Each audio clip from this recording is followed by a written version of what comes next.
This episode is sponsored by Smart Travel, a new podcast from NerdWallet. You know that one friend who always finds the best travel deals, picks the right cards, and somehow ends up in first class for the price of coach? How do they do that? Well, Smart Travel is like that friend, but in podcast form. They cover all things travel finance, like which travel cards earn their keep and which are just heavy, shiny metal, and planning group trips that won't ruin your budget or your friendships. So travel smarter and spend less. That's the key with help from NerdWallet. Follow Smart Travel wherever you get your podcasts. Armchair Explorer is a part of the Voyescape podcast network. Check out all of their shows from around the world at voyescape.com.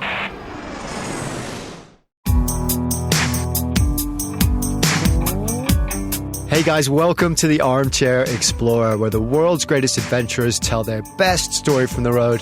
My name's Aaron Miller, I'm a travel writer, and this episode we are going to one of the world's most incredible countries, and we're going to do something that has never been done before.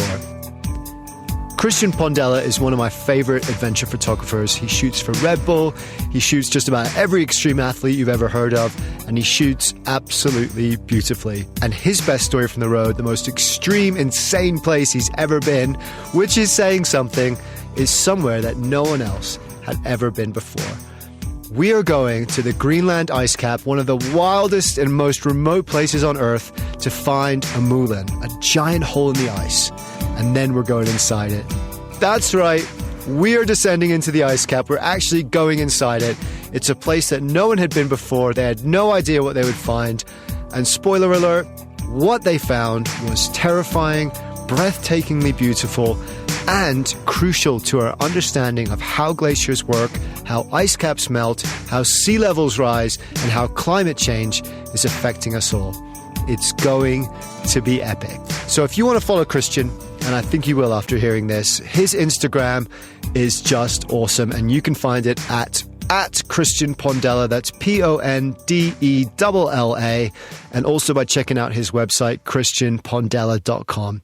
And if you do happen to go up to Mammoth for some skiing this winter, which I highly recommend, look him up. He's on the slopes all winter long when he's not out doing something crazy, and he might just be able to give you some tips on where you can catch that perfect adventure shot or shred that perfect Mammoth line.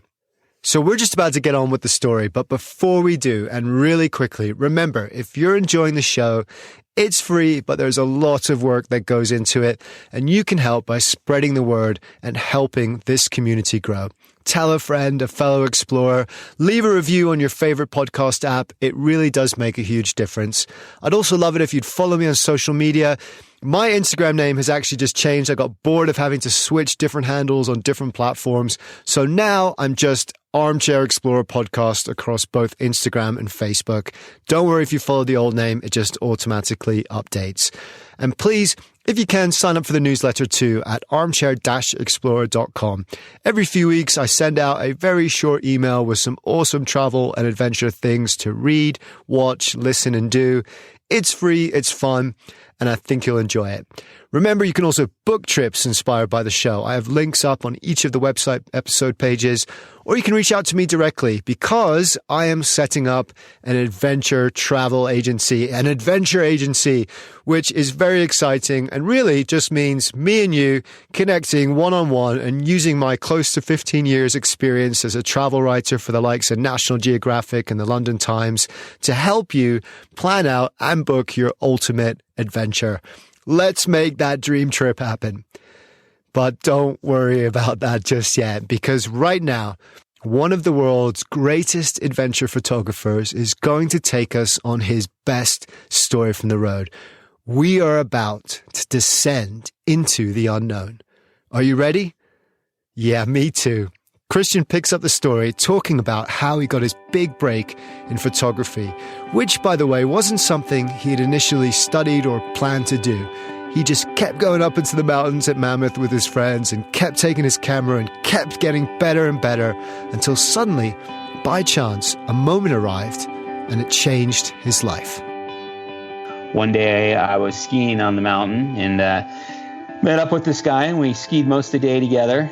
And it was probably around, 1:30 or 2 in the afternoon. We're riding up the chair, And the conversation went, beyond what's the next run we're going to ski or how much fun we had on that last run to kind of what we actually do. And he's like, yeah, I'm the photo editor for Powder Magazine, which Powder Magazine is the iconic ski magazine in the world. His name's David Reddick.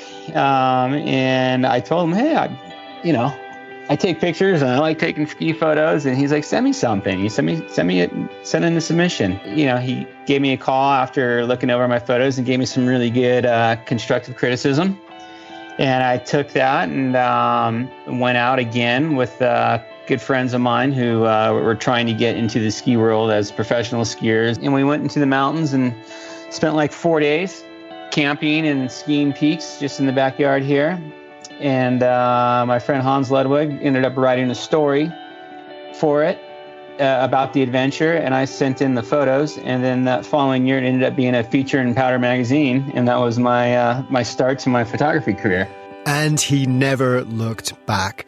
And that is, I think, a really great example for anyone that's interested in doing something creative, whether it be photography or writing or filmmaking or fine art, to just follow your passions, do what you love, and keep your eyes open. Keep heading into the mountains, keep getting better, and good things will happen.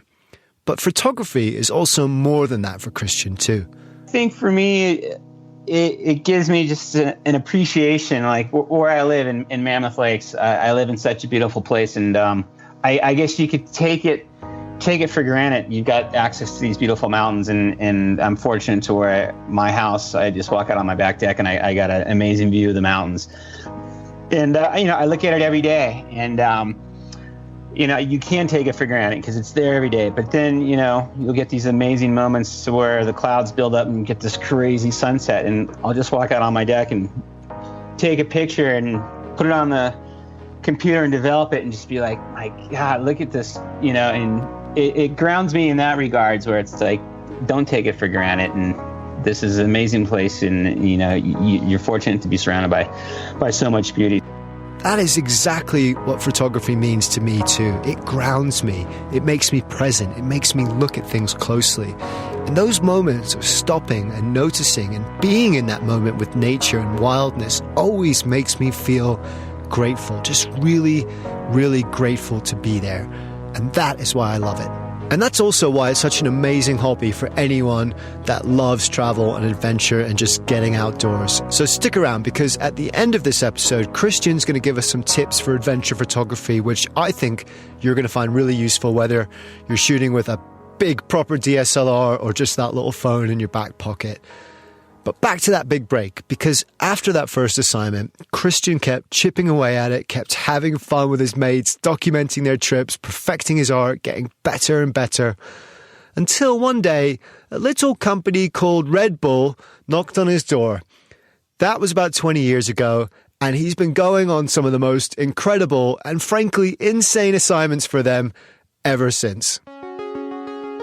That company, that brand, has given me the opportunity to photograph all kinds of crazy sports, just about every kind of adventure sport there is.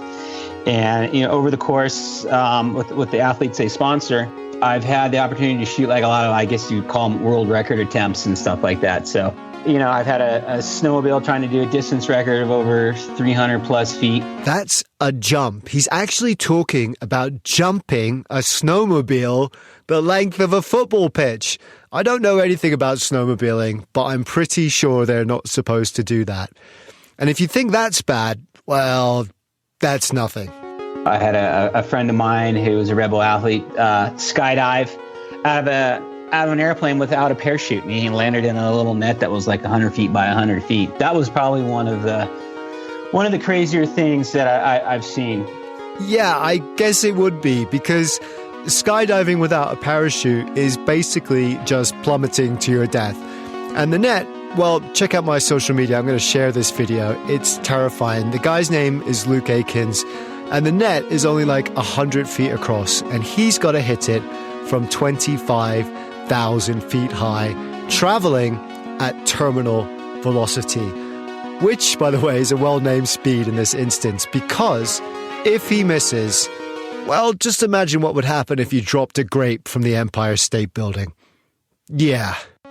He had lights, kind of like the lights on a airport runway. You know, if you're on the green, if you're off the red, depending on the angle. So he had those to help him. And, you know, he jumped out. So he was free falling for a couple of minutes before he got close to the ground.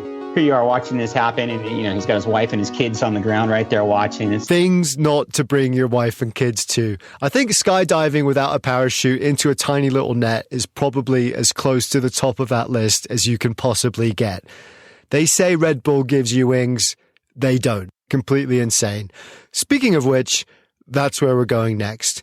Because all of this is really just preamble so that you know, A, how awesome Christian is, and B, the level at which he's operating, so that when he says that this trip, descending into the Greenland Ice Cap, is the most intense and extreme assignment that he's ever done, you know the level at what he's talking about.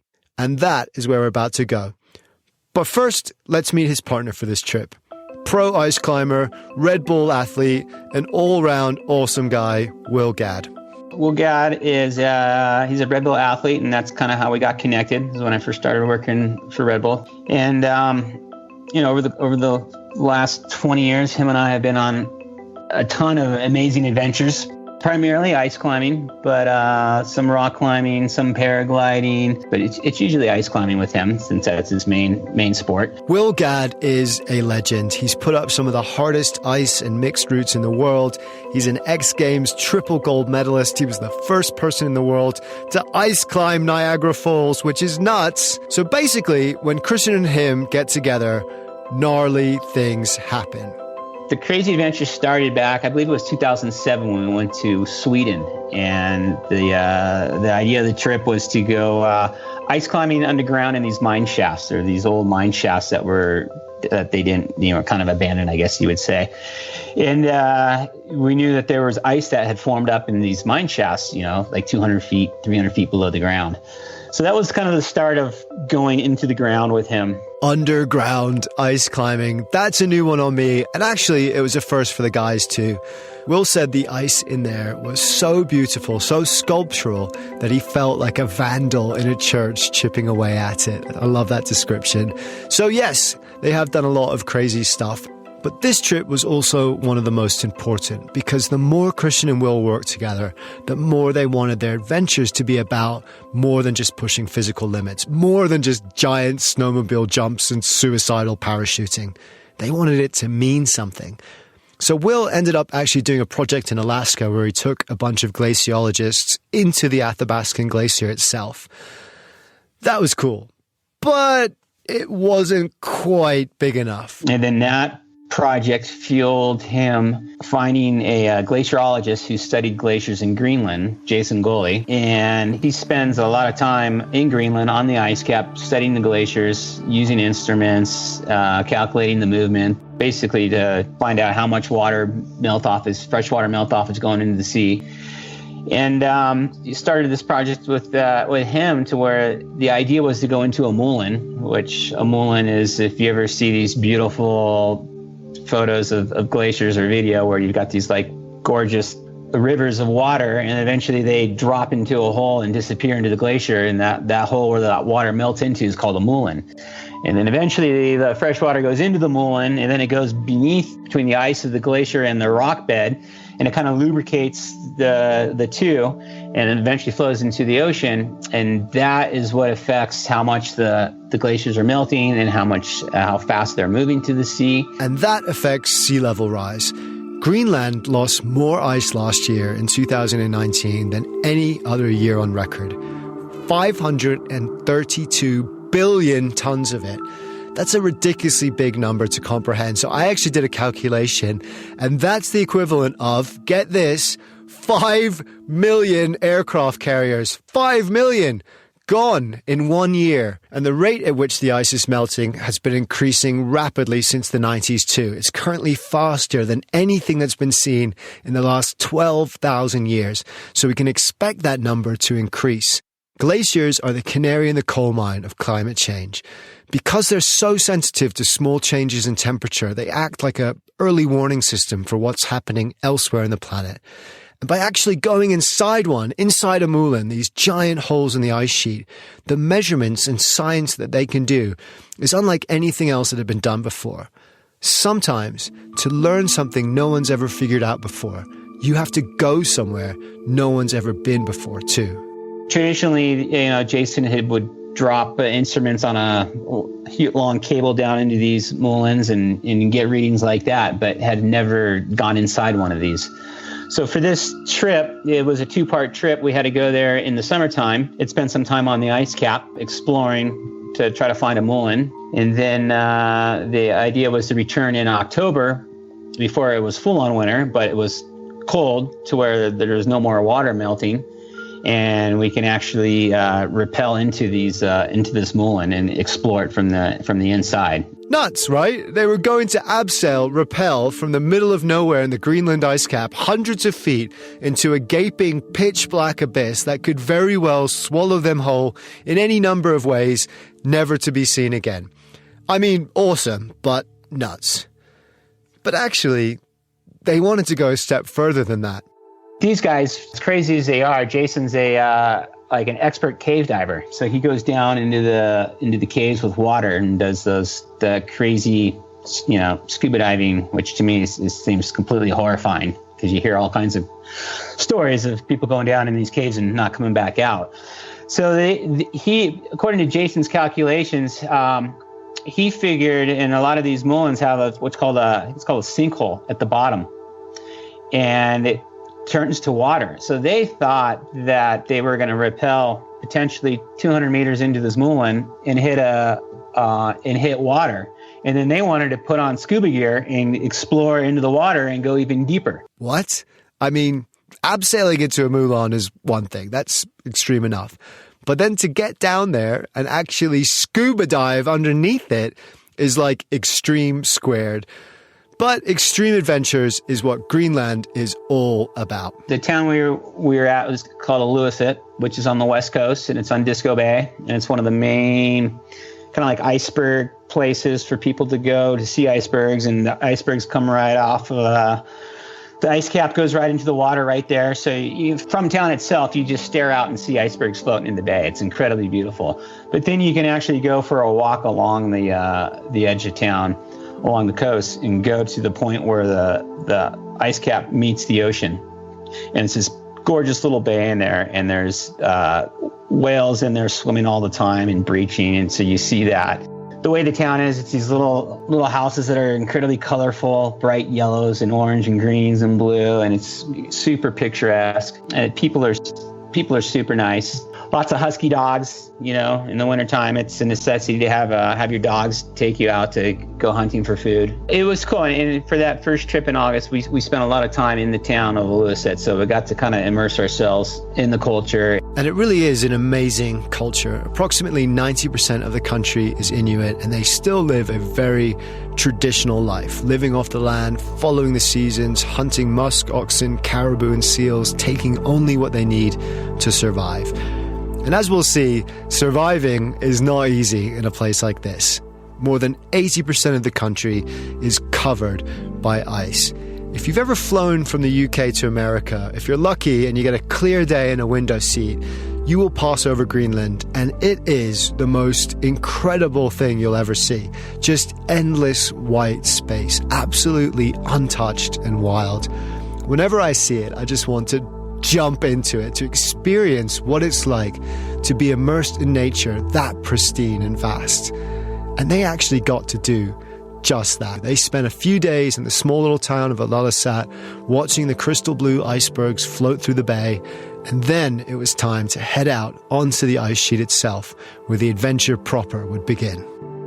And the plan was to go out on the ice cap. Jason Gulley he goes out there for like 6-week periods. So he has these huge camps set up out there with big tents, and he's got all his instruments, and, he's pretty set up to live out there for a while. So he had invited us to come out there and join him at his camp. So I think it was like the second day or third day, we got in a helicopter and did about a 30 or 40 minute flight, and got dropped off on the ice cap.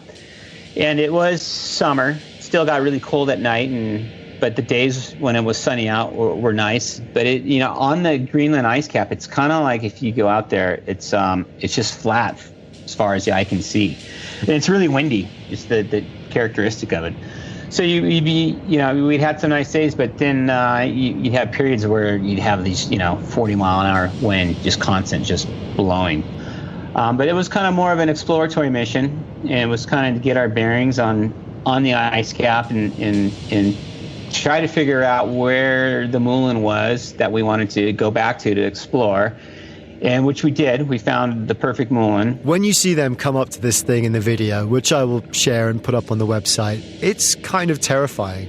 It's basically a river flowing across the glacier in a deep trench that it's scoured into the ice, and they just follow this waterway until they see a narrow, dark crevasse at the end, and the water is just pouring down inside it into the darkness. But it was too dangerous at that time to actually go inside. The ice was too unstable. So they marked it on a map and then planned to come back in October when the water had frozen and they could safely descend inside. But seeing it first doesn't necessarily make it any less scary. In fact, it makes it a lot worse. We went there the first day. We went and found the moulin on a really windy day. We trudged out there and saw it, and it hadn't snowed, and it was easy walking to get to the moulin, except for the strong winds. So we kind of got a look at it, but we weren't really able to explore it too much. We found it, and we're like, okay, it's today's not the day to try to do any type of exploration on this. So we went back to camp. And I remember that walk back to camp, it was several miles, and it was straight into just this crazy 40-mile headwind the whole way. So you're walking head down, carrying lots of gear and stuff. And then when we got back to camp, it snowed for the next day or two. So we kind of were stuck in camp, couldn't really do anything. And then it cleared up. So then we went back to the moulin, and the day it cleared, it was, there was maybe a couple inches of fresh snow. So it was gorgeous and white and beautiful and no wind. So we went back and followed the river to where it drops into the moulin, and then Will got out the ropes and started rappelling over the edge, and we all got to kind of rappel into this moulin. You could only go in so far because eventually the water would soak you, but I remember just kind of rappelling over the edge into that thing for the first time and only going down about 15 or 20 feet. And it was just horrifying because you're staring into this black chasm that's just dropping infinitely into the ice cap. And you're just like, if I fell right here, I'm going to disappear forever, never be seen again. There's no rescue.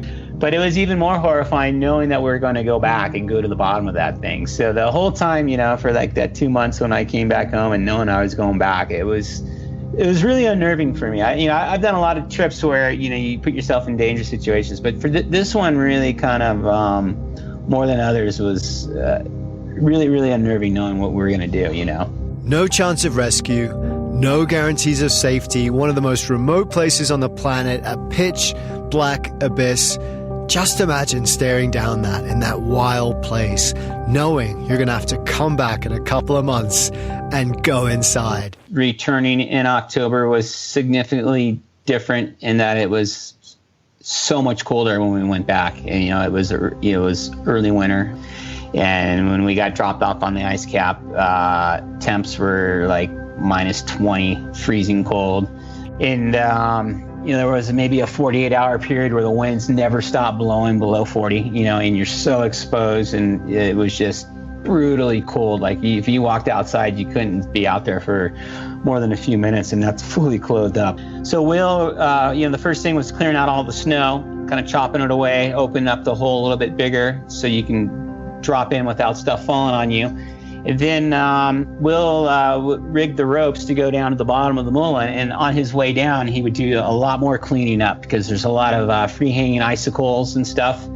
So you have to knock those down, and he has an eye and the knowledge of where's the safest way to be descending down into here where you don't have obvious overhead hazard potentially that could fall on you. So he went down and rigged several ropes down to the bottom. And then it was deemed safe for the rest of us to make our way down in there. And And it's a series of rappels, it's not just a straight shot, boom, easy rappel. You got to rappel down maybe, 30, 40 meters and then switch ropes that kind of angle you to a different direction and then rappel on that rope and then another rope to get eventually to the bottom. And it's a very unnatural place to be going, and especially ice, because I've spent a lot of time around ice, and just knowing the unpredictability of ice, and knowing that, big chunks of ice can just calve off at any moment without any warning. So you're kind of, not to say you're playing Russian roulette, but you're kind of, you're in a very, very volatile situation. In the Red Bull film of this expedition, there's a point at the top of the moulin as Will is descending down, and you can barely hear him. He has to shout over the roar of the water rushing down past him. And he turns to the camera and says,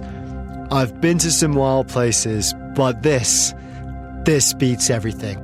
What they are doing is next level stuff. The power of that place, the noise and energy is amazing.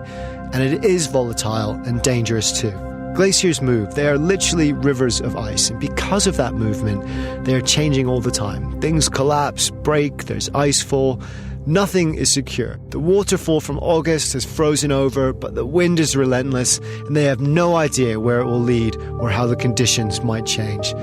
They take their time carving their routes, setting up safety lines, cleaning away potential hazards, and slowly descending further and further into the abyss, until finally they're inside, and it was like nowhere else on Earth they'd ever been. It's pretty eerie, You're in a place that no human's ever been before. In today's world, there's not a lot of that type of exploration, I guess. So yeah, it's pretty wild to, when you're down in there, you're as far and as remote as can be, especially out on the middle of the Greenland Ice Cap. And, I remember you getting down on the bottom for the first time, and it's like there was four of us, and we all got down there, and it was just like, I don't know. It's like seeing the Holy Grail or something like that. You're just in this place of, it's just awe-inspiring, and a place you're not supposed to be, A place you're not supposed to be. That is, in many ways, the essence of extreme exploration, isn't it? And what they found was not what they were expecting. Jason predicted that the moulin would just be a vertical hole, like a mine shaft into the ice. But when they got down there, it was actually an enormous cavern, like a grand cathedral, hundreds of feet across. And that was the first important discovery, because they had no idea that caverns like that existed in the Greenland Ice Cap. And those caverns could act like reservoirs for the meltwater. And they could also regulate the water pressure at the base of the ice sheet. And that affects how quickly the ice cap moves and how quickly it melts too. So that was a new discovery and an important one for the science they were doing. But they also found danger. Glacier caves are notoriously unstable at the best of times. But this one, because it was so big, was almost collapsing in on itself. The cave was slowly cracking up and being squeezed shut. They would have to be very, very careful. We had a lot of time down there. The first day or two was just trying to see how far this cavern went. And we eventually got to the bottom where it turned into slushy water. And that was where they were hoping to scuba dive, was in that water. But it wasn't diveable. Yeah, sorry. It turned out that didn't happen. It would have been so cool. But that is what happens when you go somewhere that no one's ever been before and try to do something that no one's ever tried before. You just don't know what you're going to get. So scuba diving was off, but they still had important work to do. So they kept going back for the next few days, rappelling in on those fixed ropes that Will had set and exploring deeper into the canyon. But the deeper it went, the more dangerous it got too. Where the water was, it was like a slot canyon that meandered past it, the floor of this water. So we tried to traverse alongside that slot canyon, with crampons and ice axes and ropes and go sideways to try to explore that further. But we got to a point where we could see this big bulging displaced piece of ice that had this crack running along it. And we knew it was not safe to go past that to where we'd actually have to be on it or below that, because it looked like it potentially could fall. And that's no joke. One of the biggest dangers of ice climbing is falling ice. If the quality of the ice is bad or the conditions are insecure, you could get hit by falling ice at any moment. And Will and Christian had actually already come close once before on a trip where a huge block missed them by just a few feet, so they understood the risks. And here, inside the cavern, they were in the fall zone the entire time. So they weren't taking any chances. They retreated back to camp, and then things got worse. That night, the temperature dropped about 20 degrees, and while we were sleeping that night, in the morning, you just heard these loud cracks because that's just the nature of being on the ice cap with such a drastic temperature change. The ice is cracking, and the ice is always moving. It's slowly moving a foot or two per day. And obviously you don't feel that when you're on there, but it is moving while you're on it. And so that day we deemed it was unsafe to go down there. It was, it's probably like minus 30 out, and the wind was blowing like 40, 50 miles an hour. It's one of the coldest I've ever experienced, and I've experienced some cold places before. And then it warmed back up that night, and things got kind of back to somewhat normal, and we went back down the next day, and that huge ice block that we deemed unsafe had calved off amongst a bunch of other ice, had fallen into the cavern, and big piles of ice had piled up where we had been the day before. So we made the right call of not going down there. And then that slurpy, icy, slushy water had completely frozen over. And the floor where we couldn't go any further had just huge plates of ice on it. And we were actually able to walk the rest of that slot canyon to the end of it, to where it ended, and we actually could see this is the end of it. And that was one of the more eerie, scarier things any of us had ever done, was walking through these ice walls with these huge plates of freshly fallen ice on the ground, and it was incredibly unnerving to go down to the end of it and see, okay, this is the end of the moulin that we can go. And let's get out of here. We turned around, and back up to safety.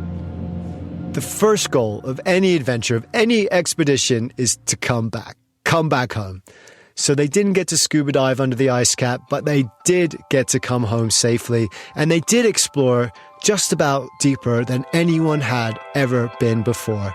And Christian brought back images of a part of our planet that no one had set eyes on before too. And that's pretty incredible. But more important than all of that was the work that Jason was doing. Because what he learned on that trip, by actually going down inside a moulin and measuring what's happening inside the glacier itself, changed our understanding of how glaciers work and how that affects climate change, sea levels rising, and the future of our planet. What they learned, quite simply, and this is the essence of science, was that they were wrong. The model everyone was using to measure how quickly the Greenland ice cap is melting was based on inaccurate data. It needed revising. The moulins were far bigger than anyone expected, and that meant the way the ice cap would move and respond to global warming was potentially far different too. And it could actually be good news. It was previously thought that the ice sheet was on the brink of a runaway, rapid melting phase, like a train just accelerating until the sheer mass of its weight would get it to a point where it just couldn't stop. But now there's a chance, Jason believes, that there might be some internal checks and balances too, based on what he found in the moulin, that could prevent that runaway scenario from happening.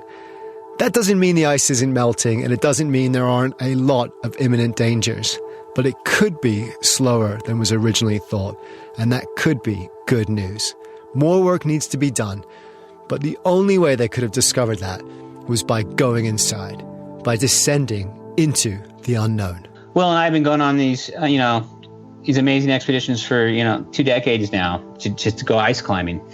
And to kind of take that to a different direction, to where you can actually, study what's happening with the environment and the global warming crisis, and have a scientist with us, certainly made the trip that much more important and that much more special, Photography for Christian has become more than just pretty images and crazy adventures. It's a way, his way, of changing the world, one crazy ice climb at a time. And I love that, because our adventures can be about more than just having fun too. I believe, and one of the reasons I became a travel writer, I believe that the first step in conservation is falling in love with the outdoors. And photography and video, writing, poetry, whatever your art is the best way that we can communicate that wonder and bliss that we feel on adventures to the wider world around us. And if just a little bit of that gets through, if we help just one person discover the outdoors and fall in love with the planet, then we have changed the world just a little bit too. So I asked him at the end what his tips were for photography for those of us maybe looking to get into the field or maybe just to get better as a hobby. And this is what he said. Shoot things that you're passionate about, subjects you're passionate about. And if you're doing that, you're going to produce better images of what it is because you've got such an interest, and a desire for what it is that you're shooting. And a lot of what I do for my photography is in the mountains, and I'm immersed in the subjects. I would be going out, and many times I go out skiing without a camera just because that's what I want to do. And so while I'm out in the mountains, immersed in the subject of what it is I love to do, I'm always looking and I'm always conceptualizing, oh wow, this would be an amazing photograph, for skiing, for instance, and see, okay, the light's hitting this particular slope at this time of day, at this time of year, and this is when I need to be here, and you'll conceptualize what it is you want to do, and then go back and capture that image when all the elements come together. That's such good advice. I've heard that before from other pro photographers. Conceptualize the image first, see it first, immerse yourself in the sport you love, find those incredible scenes where the light just hits it perfectly and everything lines up, and then picture that moment, that image, just how you want it, and keep coming back and keep shooting there until the image you imagined in your head becomes the one everyone else sees too. So get out there. Do your art, do your adventure, soak up that wonder and pass it on. Who knows? Maybe you'll discover somewhere that no one has ever been or seen before. Maybe you too, one day, will have the chance, if you're brave enough, to descend into the unknown. Thank you, Christian. Thank you for taking us to one of the wildest places on the planet. Please go to his Instagram page right now and follow him. His photographs are truly awe-inspiring, and he's just a really cool guy to hang out with too. At Christian Pondella is the Instagram, and his website is christianpondella.com. And finally, as always, thank you most of all to you guys for listening and supporting the show. It means the world to me, and I absolutely love going on these adventures with you. If you love it too, spread the word, tell a friend, share a little bit of that inspiration, because that is what it's all about.